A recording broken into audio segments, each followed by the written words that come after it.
Santiago বার্নাব্যুতে খেলতে নামা মানেই বায়ার্নের মৃত্যু বা আত্মহত্যা। প্রায় 2 যুগের চিত্রটা এমনই। 2000 সালের পর রিয়ালের মাঠে খেলা 7 ম্যাচের একটিতেও জয় পায়নি বায়ার্ন। সেই ধারা বদলানোর সুযোগ জার্মান ক্লাবটির সামনে। বায়ার্ন রিয়ালকে ন্যূনতম ব্যবধানে হারালেই মাঠে গড়াবে অল জার্মান ফাইনাল।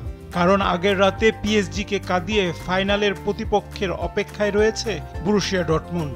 রিয়াল মাদ্রিদের বিপক্ষে এক ঢিলে অনেক পাখি মারার সুযোগ বায়ার্নের। গত 2 দশকের পরিসংখ্যান বলছে দু দলের 27 ম্যাচের রিয়ালের 12 জয়ের বিপরীতে বায়ার্ন জিতেছে 11টিতে।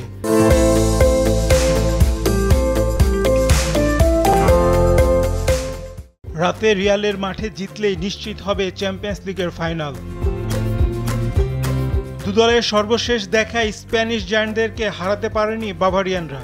উল্টো এই 8 ম্যাচে 6টিতেই হেরেছে বায়ার্ন। একই সঙ্গে মিটবে রিয়ালকে না হারাতে পারার আক্ষেপ। এদিকে 4 ম্যাচ হাতে রেখে স্প্যানিশ লা লিগার শিরোপা পুনরুদ্ধার করেছে রিয়াল। আর টানা 1 দশকেরও বেশি সময় পর বুন্দেসলিগার রাজত্ব হারিয়েছে বায়ার্ন। জার্মান কাপ থেকেও বিদায় নিয়েছে তারা।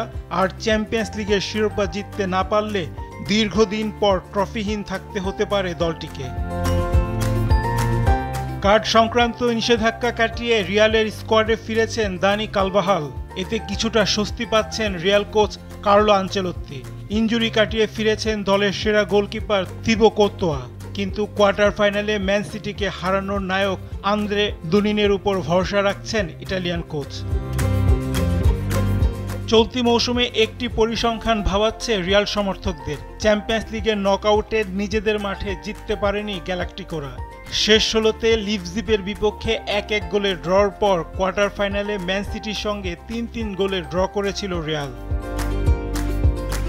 আর মাত্র 2 জয়, এতে চ্যাম্পিয়ন্স লিগের সর্বোচ্চ শিরোপা জয়ের নিজেদের রেকর্ড 14 থেকে 15তে উন্নীত করবে স্প্যানিশ জায়ান্টরা। আর এর প্রথমটিতে বুধবার সেমিফাইনালের দ্বিতীয় লেগে খেলবে বায়ার্ন মিউনিখের বিপক্ষে। এ ম্যাচ জিতলে টিকিট মিলবে 1 জুন ওয়েম্বলির ফাইনালের। সেখানে আগে থেকে অপেক্ষা করছে পিএসজিকে কাঁদিয়ে ফাইনালে ওঠা আরেক German club Borussia Dortmund. Raihan Rasel, কালবেলা।